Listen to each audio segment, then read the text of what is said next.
Bonjour à tous, bienvenue à ce webinaire. Je suis Mélanie Poupon en charge du marketing de performance. Alors, vraiment désolée pour le petit retard. On a un petit problème technique avec notre intervenante principale, Anaïs Gauthier, qui du coup est en ligne sur mon téléphone. Donc voilà, c'est un peu le système D. On espère que le son suffira et que voilà, vous pourrez bien l'entendre et profiter de son témoignage très intéressant. Donc, désolé pour le retard et voilà, on essaie de faire au mieux. Alors, vos micros sont coupés pour assurer une qualité du webinaire, mais n'hésitez pas à nous envoyer vos questions via le chat. Donc, vous avez tout en bas à droite chat et questions, juste à la gauche. Vous pourrez nous envoyer vos questions pendant le webinaire et puis on y répondra soit au cours de la session, soit tout à la fin. Alors aujourd'hui, on va parler de matching contextuel, donc c'est-à-dire de matching d'un candidat, de vérifier l'adéquation d'un candidat, son profil, ses soft skills, avec un contexte, donc c'est-à-dire avec un poste et son environnement. Alors cet après-midi, je suis accompagnée donc d'Anaïs Gauthier, qui est chargée de ressources humaines et formation au Crédit Agricole Centre-Est et qui va nous parler du projet de matching contextuel mis en place au sein du Crédit Agricole Centre-Est avec l'aide de performance. Bonjour Anaïs. Bonjour à tous. Et je suis également avec Clémence Morin-Bargeton, qui est Key Account Manager chez Performance et qui a donc accompagné Anaïs sur ce projet. Bonjour Clémence. Bonjour tout le monde et merci Anaïs de vous joindre à nous malgré ces difficultés. Merci. Alors pour ceux qui nous rejoignent en route, comme j'ai expliqué, on a un petit problème technique. Donc Anaïs, vous ne la voyez pas à l'écran puisqu'elle est, vous l'entendez depuis mon micro puisqu'elle est au téléphone avec nous suite à des problèmes pour se connecter au webinar. Alors avant de rentrer dans le vif du sujet, je vais présenter Performance en 1 minute pour ceux qui ne nous connaissent pas et puis je laisserai Anaïs présenter le Crédit Agricole Centre-Est. Donc, Performance, nous sommes spécialistes de l'évaluation des soft skills, donc les savoir-être en milieu professionnel. Depuis 36 ans maintenant, notre expertise se fonde sur la connaissance de l'individu au travail. Donc, nous concevons des tests psychométriques, des solutions d'évaluation des soft skills qui nous permettent d'accompagner nos clients sur leurs enjeux de recrutement, de gestion de carrière et de développement des talents à la fois individuels et collectifs. Et puis en parallèle, nous avons également une activité de conseil sur tous les enjeux de nos clients autour des soft skills, donc qui est menée par notre équipe de consultants et de coachs, et puis tout ça en France et à l'international.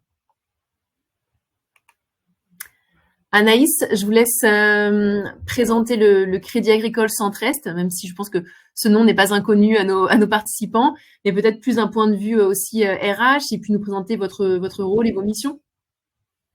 Oui, très bien. Donc, bonjour à tous. J'espère que vous m'entendez bien. Désolée pour ces problèmes techniques. Donc, voilà, je vous parle du Crédit Agricole Centre-Est, qui est donc l'une des 39 caisses régionales du groupe Crédit Agricole. La caisse régionale Centre-Est, c'est la deuxième caisse régionale après Île-de-France en taille. Nous sommes présents sur le territoire Rhône-Alpes-Auvergne et sur les départements donc du Rhône, de l'Ain, de la Saône-et-Loire, de la Drôme et de l'Ardèche. Notre caisse régionale est constituée de plus de 3000 collaborateurs, 1500 administrateurs. Je viendrai après sur ce qui est une banque coopérative et mutualiste. Notre présence sur les territoires, elle se fait à travers un maillage réseau qui est assez important de plus de 260 agences pour notre métier de réseau de proximité. Nous sommes également présents sur le métier des entreprises avec 8 centres d'affaires sur notre territoire et également sur la patrimoniale, banque privée avec des pôles entrepreneurs et patrimoine et puis sur le métier agro et viticole qui correspondent à nos racines. Une banque donc qui est coopérative et mutualiste, c'est-à-dire qu'en fait nos clients peuvent à travers des parts sociales s'exprimer, devenir sociétaires de notre structure et donc s'exprimer et prendre part aux décisions importantes de l'entreprise. Donc après, je vais aller sur la plaque suivante. Donc du coup, c'est une entreprise qui se veut engagée. Donc là, je vais plutôt aller sur des axes RH. On mesure, nous, régulièrement notre indice d'engagement et de recommandation de nos collaborateurs.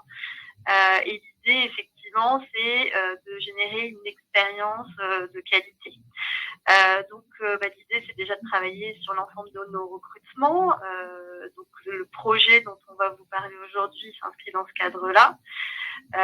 Mais également de donner des perspectives en termes de développement de compétences avec de nombreux jours de formation. Puisqu'on parle de formation, je vous ai indiqué en dessous la pépinière, en dessous du slide là. La pépinière, en fait, c'est notre école de banque qui permet en fait à nos jeunes collaborateurs qui ne connaissent pas le métier de la banque d'être entièrement formés de A à Z avant d'intégrer une agence. Donc voilà un petit peu ce qui va générer une expérience de qualité. L'idée également, c'est de pouvoir travailler sur les carrières, de donner un petit peu de trajectoire pour générer des promotions, des mobilités, qu'elles soient dans notre groupe ou dans notre caisse régionale. Également s'adresser aux plus novices pour tracer peut-être des parcours au sein de notre entreprise et de se projeter. Et puis également en termes d'engagement, faire en sorte que les femmes aient une place importante. Donc, comme vous pouvez voir, notre comité de direction qui compte 54% de femmes. Voilà des éléments en tout cas d'engagement que prend le Crédit Agricole. Et puis j'irai sur la dernière slide pour parler de notre projet sociétal qui effectivement s'inscrit également dans le cadre de cet engagement et qui donne un véritable élan à notre stratégie. Voilà, donc l'idée c'est d'intégrer effectivement tous ces éléments de transition énergétique ou de rénovation énergétique en financement de nombreux projets.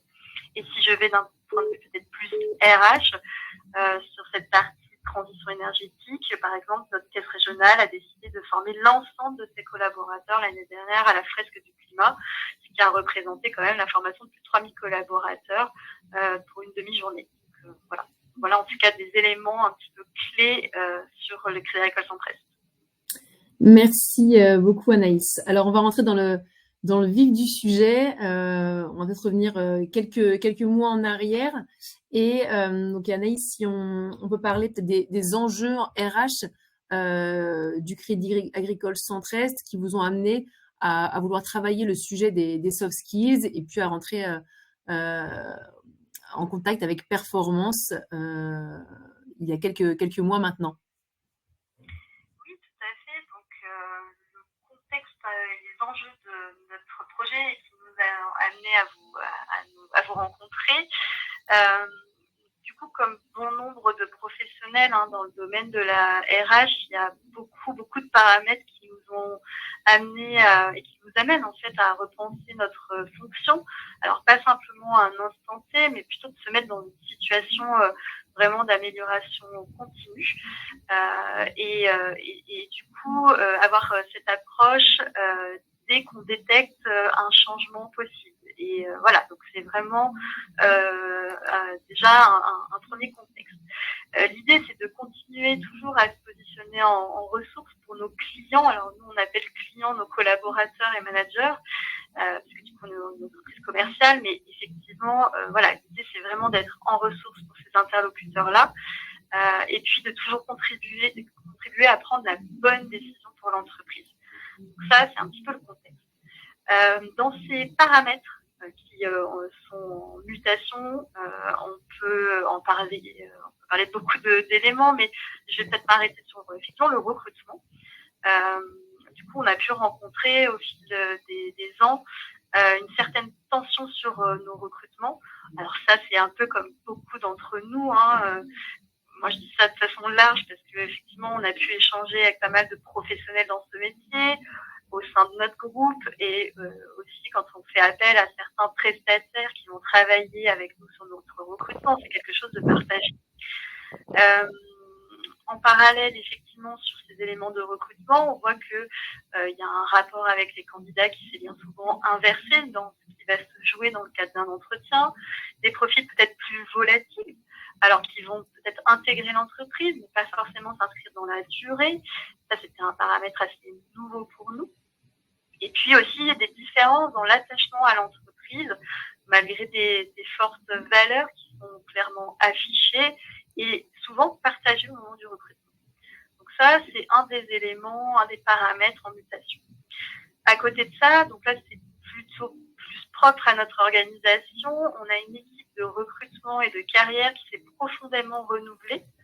On a eu pas mal de départs en retraite dans le milieu bancaire, c'est vrai qu'il y a eu énormément de départs en retraite, et puis des mobilités de personnes qui étaient restées très longuement sur ces métiers et qui ont souhaité se donner une autre trajectoire. Tout ça nous a amené à renouveler notre équipe.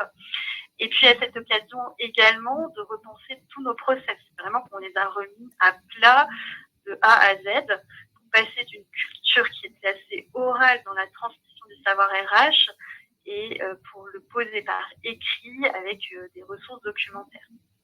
Donc voilà, des paramètres de changement dans le recrutement, donc partagés je pense par tous, dans notre organisation, bon, c'était peut-être un petit peu plus propre à notre situation. Dans le même temps, on a également une accélération de l'activité de la fonction RH, ça c'est aussi plus global, hein, et on avait besoin de se doter d'un outil qui soit simple d'utilisation, qui soit rapide, qui ne soit pas chronophage, et qui soit un véritable accompagnement, un support pour les RH.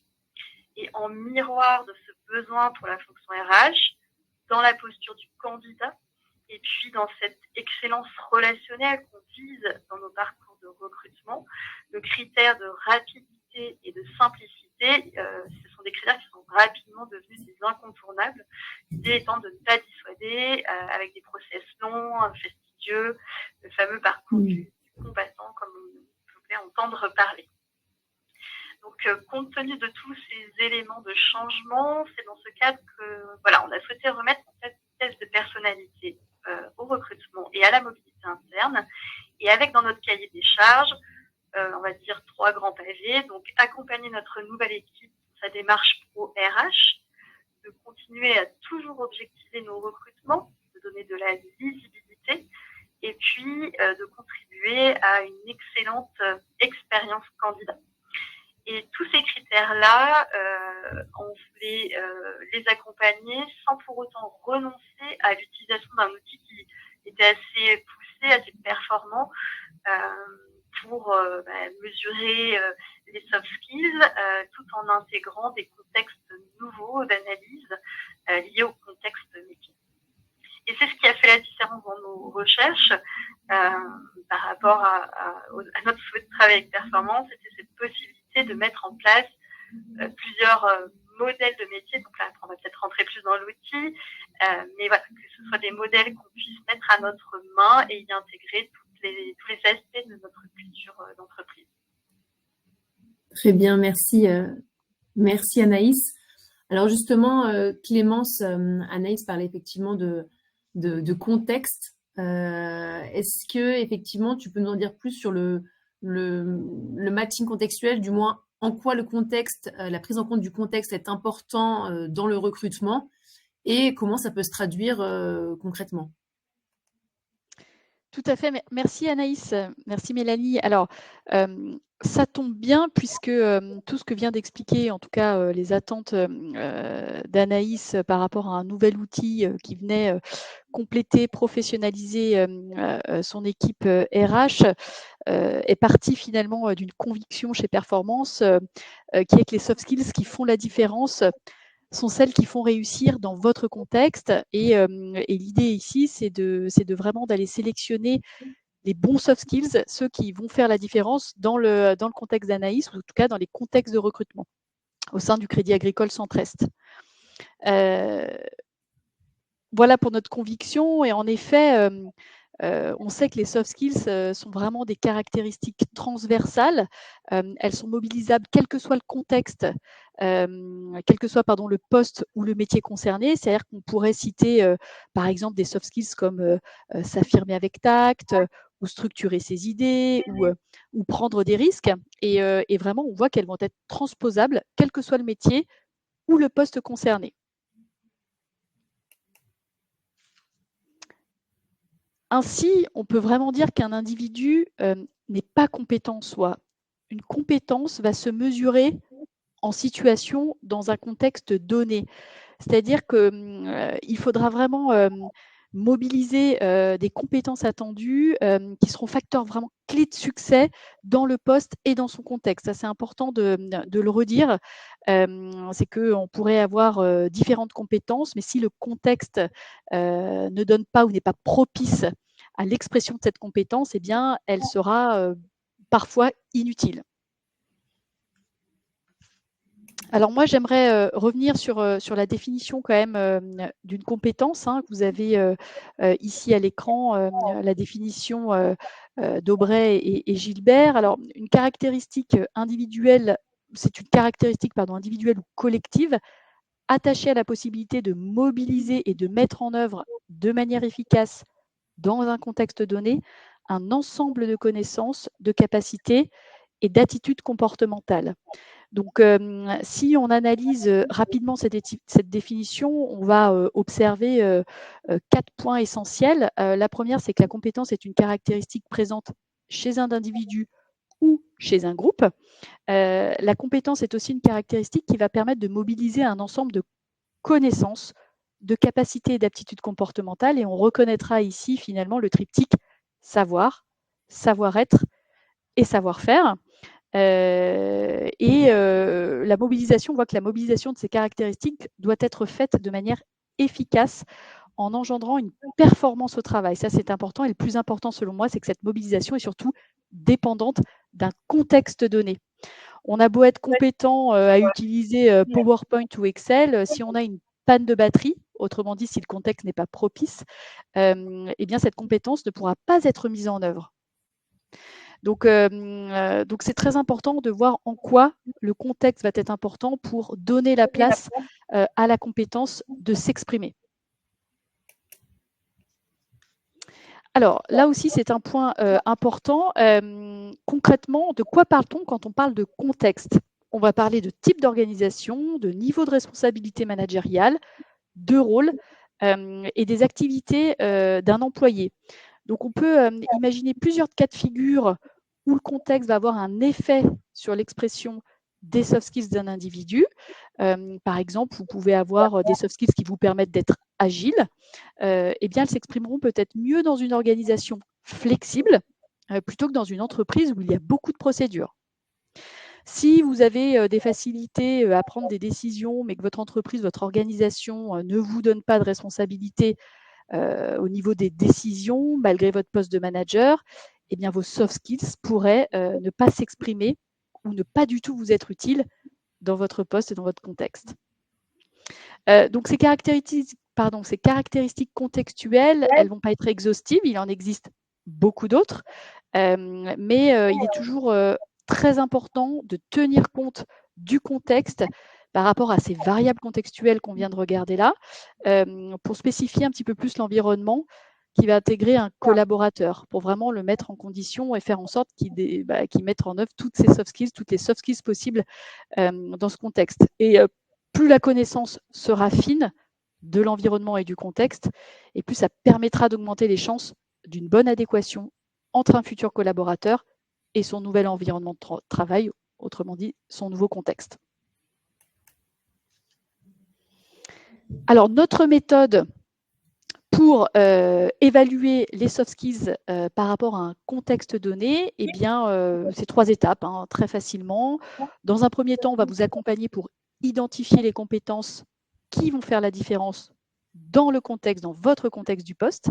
Ensuite, on va simplement évaluer et matcher le candidat avec les compétences et le contexte du poste, donc compétences qui auront été identifiées grâce à un questionnaire spécifique rapide à mettre en œuvre.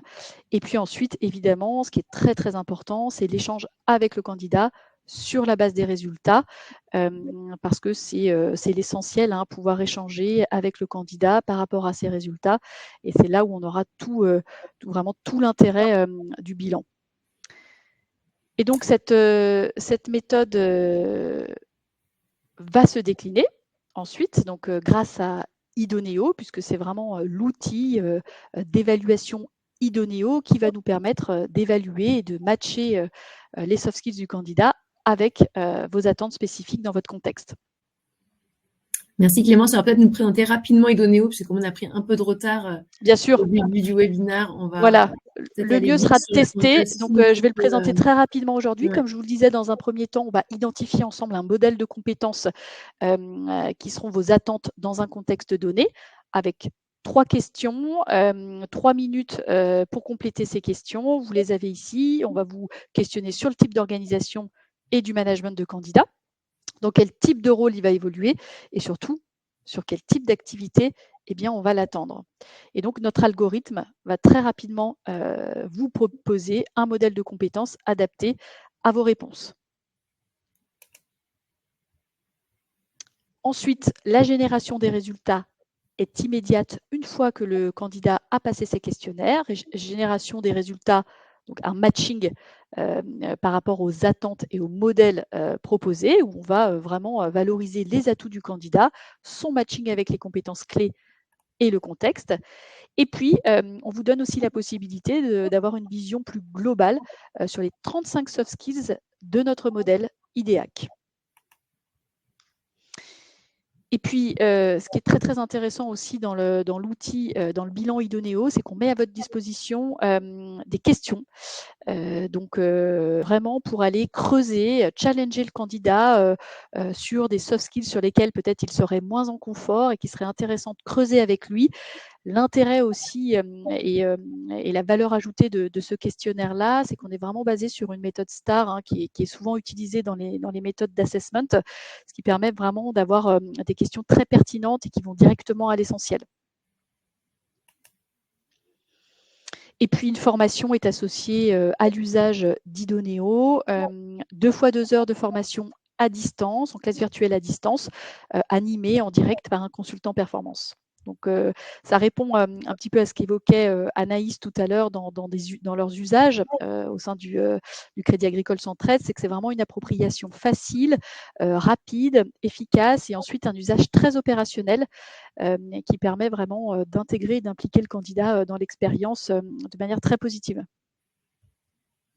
Merci Clémence pour cette Merci. présentation du matching contextuel et de la façon dont il peut être mis en place au travers de l'outil Idonéo. Alors Anaïs, du coup, si on revient justement au Crédit Agricole Centre-Est, comment vous avez mis en place le matching contextuel dans l'entreprise? Quelle démarche a été mise en place en interne? Et puis, comment aujourd'hui vous utilisez quotidiennement au travers de l'outil Idonéo? Oui, alors, sur l'utilisation de l'outil, alors, je vais peut-être quand même décrire un petit peu toute cette étape de notre projet parce que ça a quand même pris du temps. On a eu un certain cheminement en fait dans la mise en place de ce nouvel outil et sur le comment nous allions l'utiliser. Donc, pour pouvoir définir cette utilisation, on s'est déjà organisé sous forme d'équipe projet. L'idée, c'était de co-construire notre process par rapport au test. Et pour le faire, on a décidé de combiner différentes compétences RH, qu'elles soient carrière, recrutement, formation et même donc manager. Les tests en fait de personnalité, on a souhaité les inscrire dans une approche un peu plus large. C'est-à-dire que dans le même temps, on a mis en place des sessions d'assessment en interne. Et les tests de personnalité Idonéo constituent pour nous la première brique du nouveau parcours de sélection. Donc du coup, le collaborateur passe le test en amont de l'assessment. Ensuite, il est débriefé par un responsable de carrière pendant 1 heure. Et donc à ce moment-là, on utilise beaucoup les grilles d'analyse qui sont fournies par l'outil, qui sont, et ça nous tenait vraiment à cœur, uniquement consultables par la RH. Et du coup, on fait une restitution à nos managers uniquement par un compte-rendu qui va être retravaillé par le chargé RH. Donc c'est vraiment un outil à la main de la RH. Ça, c'est par rapport à l'utilisation. Et pour le collaborateur, l'idée pour lui, c'est de pouvoir aller explorer des éléments sur lesquels il n'a pas l'habitude de se positionner, de s'auto-analyser, comme on peut le faire quand on est dans un domaine de RH. Pour eux, c'est peut-être moins évident de poser des mots en fait sur différents aspects de leur personnalité, leurs différents soft skills et du coup d'aller vers une meilleure connaissance de soi. Ça, c'est pour vraiment l'utilisation. Sur le paramétrage, du coup, c'est un outil qui permet clairement de créer autant de modèles qu'on souhaite, autant de modèles par utilisateur. Nous, compte tenu de nos spécificités, de notre process de recrutement, du contexte qu'on a évoqué peut-être un peu avant, on a décidé en fait de cadrer ça à la fois au niveau du nombre de modèles que nous allions créer et à la fois dans le contenu de ces modèles, en mettant en place une équipe dédiée qui va porter cette responsabilité qu'on a appelée comité métier RH. Et du coup, son rôle, ça va être de garantir la cohérence des modèles que l'on va créer et de s'assurer que qu'il y a toujours une bonne adhérence du modèle à la culture d'entreprise et tout ceci dans le temps. Donc, dans les premières étapes, effectivement, ça a été de mettre en place ce comité-là. Ensuite, on a sélectionné 3 métiers clés. Du coup, on aurait pu mettre beaucoup plus de modèles, mais on a décidé de se concentrer sur 3 métiers clés. Alors, métier commercial, du coup, c'est l'essentiel de notre entreprise. Tout ce qui est autour du management fonctionnel, donc tout ce qui est autour du travail en coopération, en transversalité, aussi tout ce qui est prise de responsabilité, et puis un modèle sur le management de proximité. Une fois qu'on a eu sélectionné donc ces 3 métiers, il a fallu travailler sur le contenu donc des modèles, donc définir les soft skills de chacun de ces métiers. Et pour ce faire, du coup, on a reposé vraiment toutes les bases de nos attendus sur chacun des métiers, à la lumière de nos valeurs, de notre culture. Et ça nous a amené vraiment à avoir de nombreux échanges, malgré des outils déjà existants de cartographie que nous avions menés peut-être 1 ou 2 ans avant. On a partagé du coup tout ceci avec les acteurs de recrutement de l'entreprise, donc, par exemple notre direction commerciale, les managers, pour également les embarquer dans cette nouvelle démarche. Toujours dans cette approche projet, une fois les métiers déterminés, une fois le contenu déterminé, une fois le partage auprès des acteurs, qu'ils soient utilisateurs directs de Idonéo ou qu'ils soient amenés à en avoir un compte rendu, on a décidé de partir sur un pilote projet, c'est-à-dire qu'on a fait une sélection d'un de ces 3 métiers. Et donc, on est parti avec la population test des managers de proximité. Et voilà, on a décidé de se focaliser sur ce modèle-là, parce que du coup, c'est une fonction qui est clé dans l'entreprise. Donc là, on a un bilan d'utilisation qui va se mettre en place après 6-8 mois d'utilisation. En fait, on a commencé en avril. On a déjà eu l'occasion de faire passer une 30aine de tests et des briefings à nos collaborateurs à date. Et donc, le bilan va venir très, très prochainement. Donc, cette première version, en fait, elle va vivre et elle va se développer.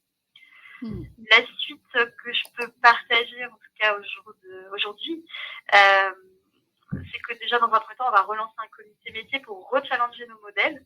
Parce que même si on l'avait fait avec tous les interlocuteurs, les parties prenantes du recrutement, maintenant on a un petit peu de recul et du coup on va pouvoir enrichir et modifier tout ça à la lumière de ce que les utilisateurs RH ont constaté en faisant passer ces tests, en faisant des débriefings avec les candidats. Et donc effectivement on peut le faire à tout moment. Donc c'est voilà, pour nous c'est le bon moment, on va le faire maintenant.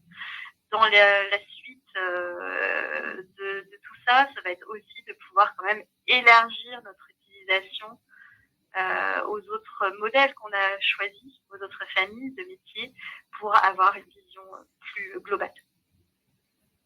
C'est intéressant ce que vous dites, Anaïs, dans le fait de faire vivre vos modèles. En effet, les contextes évoluent, les attentes, les exigences évoluent et c'est vrai que l'avantage d'Idonéo, c'est que vous pouvez faire évoluer au fil du temps ces modèles. Et il y a aussi quelque chose que je note aussi, c'est d'embarquer aussi vos équipes et les parties prenantes dans la définition de ces modèles. L'outil est en effet là pour vous accompagner, mais vous gardez quand même la main pour valider le référentiel, le modèle final. Donc c'est un outil qui vous accompagne, mais qui est relativement souple aussi pour pouvoir à la fin avoir le choix final du modèle. Merci. Alors, Anaïs, si vous deviez résumer voilà, les principaux bénéfices pour vous aujourd'hui, qu'est-ce que vous pourriez nous dire, que ce soit au niveau de l'équipe RH ou au niveau aussi des candidats? Oui. Alors, au niveau des bénéfices, sans avoir encore un bilan très formalisé, cependant, on peut déjà effectivement partager des bénéfices. Donc déjà, côté collaborateur, ce qu'on peut dire, c'est que ces tests et les résultats, cette grille qu'ils vont conserver, ça vient vraiment alimenter leur boîte à outils. Donc voilà, on a mis en place pas mal d'outils RH, mais voilà, là c'est vraiment un outil à part entière. Et comme je le disais tout à l'heure, leur permet vraiment de poser des mots et de pouvoir peut-être aussi défendre leur candidature avec un petit peu plus d'éléments. Donc ça, c'est un vrai bénéfice. On a pu voir les collaborateurs, effectivement, qui avaient une meilleure connaissance de leur profil pour mieux se positionner sur des postes qui leur correspondent mieux.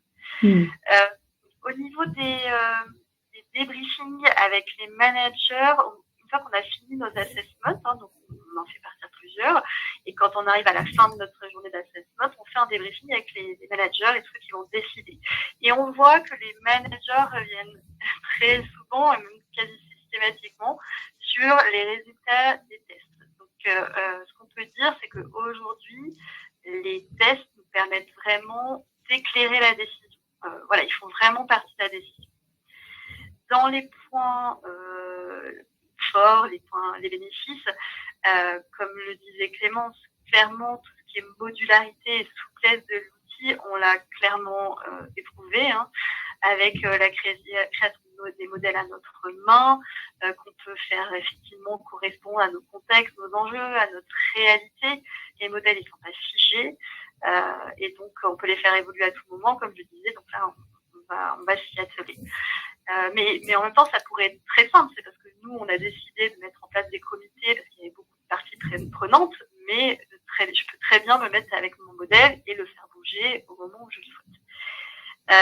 Dans les points forts aussi, c'est la facilité d'utilisation et l'accompagnement des acteurs RH chez nous, donc certains qui étaient quand même débutants sur ces sujets-là. Et donc, du coup, après une courte formation, ils se sont très, très rapidement approprié le contenu des grilles. Et c'est vrai que je veux revenir sur le guide d'entretien qui est très facilitant pour les débriefings et qui permet aussi de se challenger dans cette façon de questionner notre candidat et de comprendre son fonctionnement. C'est vrai que ça nous donne une autre approche. Et donc ça, c'est assez intéressant.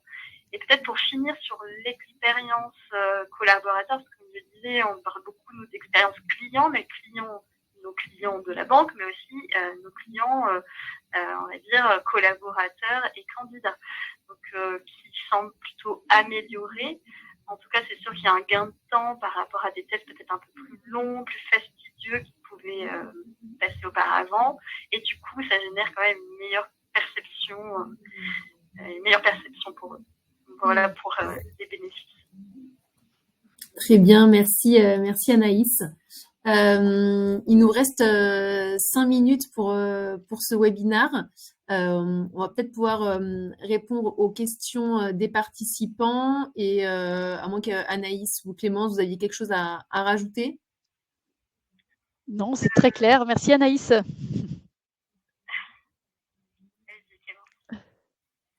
Non, Clémence, c'était bon de son côté. Si Anaïs voulait ajouter quelque chose. Non, mais moi, c'est tout bon pour moi. Si je peux conclure, juste dire qu'effectivement, voilà, il y a quand même beaucoup de bénéfices, qu'on continue à explorer l'outil et qu'on souhaite développer son usage. Ok, super. Merci Anaïs. Alors, on a une question. Combien de temps pour chaque phase du projet? Donc, j'imagine entre la décision de mettre en place un outil de matching contextuel et puis l'utilisation concrète en entretien, en assessment. Voilà, combien de temps ça vous ont pris les différentes phases? Alors, je me permets de répondre.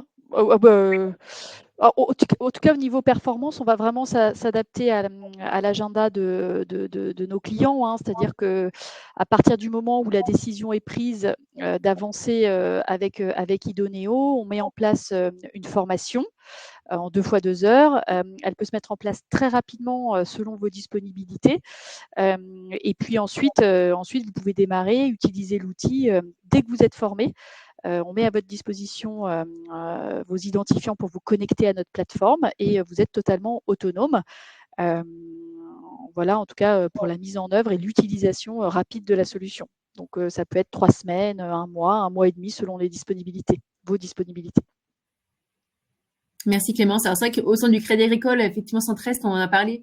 C'était une utilisation effectivement, voilà, un peu originale avec, en tout cas, vous vouliez faire quelque chose de collaboratif et donc de réfléchir en groupe au modèle de compétences, voilà, que ce soit vraiment quelque chose qui soit partagé et construit en collaboration. Donc effectivement, j'imagine que ça a pris un peu plus de temps sur cette phase-là. Oui, oui, oui, c'est vrai que ce que dit Clément, c'est tout à fait vrai. C'est-à-dire qu'ils étaient juste à côté de nous à chaque fois qu'on avançait dans notre projet. Et en fait, les délais sont vraiment propres à notre organisation, notre structure, à la disponibilité des différents acteurs. Hein, parce que du coup, là, c'est des opérationnels. Donc voilà, c'est forcément, on s'est mis aussi en mode projet. On a ajouté des étapes. Donc oui, on a mis nous un temps qui correspond pas forcément à celui de la mise à dispo proposée par Performance. Mais à chaque fois qu'on était prêt, tout s'est fait très très rapidement. Merci Anaïs. Alors, je ne sais pas s'il y a d'autres questions. Je n'ai pas d'autres questions. N'hésitez pas. Il nous reste 2 minutes. On peut prendre encore une ou des questions. En tout cas, en attendant, voilà, s'il y a une autre question qui arrive, je vous précise juste que le webinaire a été enregistré, donc vous pourrez avoir le replay. Alors, on nous demande comment nous contacter. Donc déjà, alors, effectivement, si vous voulez tester Idoneo, on va vous envoyer après le webinaire un lien pour, vous pouvez le scanner si vous avez l'appli pour pouvoir demander une démo. Et puis sinon, on va vous envoyer de toute façon un mail avec le support de la présentation et du témoignage d'Anaïs et puis des informations sur notre outil de matching contextuel Idoneo et vous pourrez le tester. Et puis sinon, n'hésitez pas à nous contacter directement sur notre site web si vous voulez voilà, plus d'infos sur les tarifs ou autres, sur la formation ou sur l'accompagnement de la façon de performance peut vous accompagner sur le sujet. Mais en tout cas, Gaëlle, on reviendra vers vous dès qu'on aura récupéré voilà, vos infos de contact.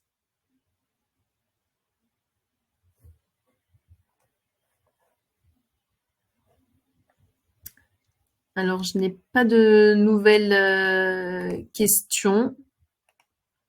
Donc, je vois qu'il est 45, donc on a tenu le délai.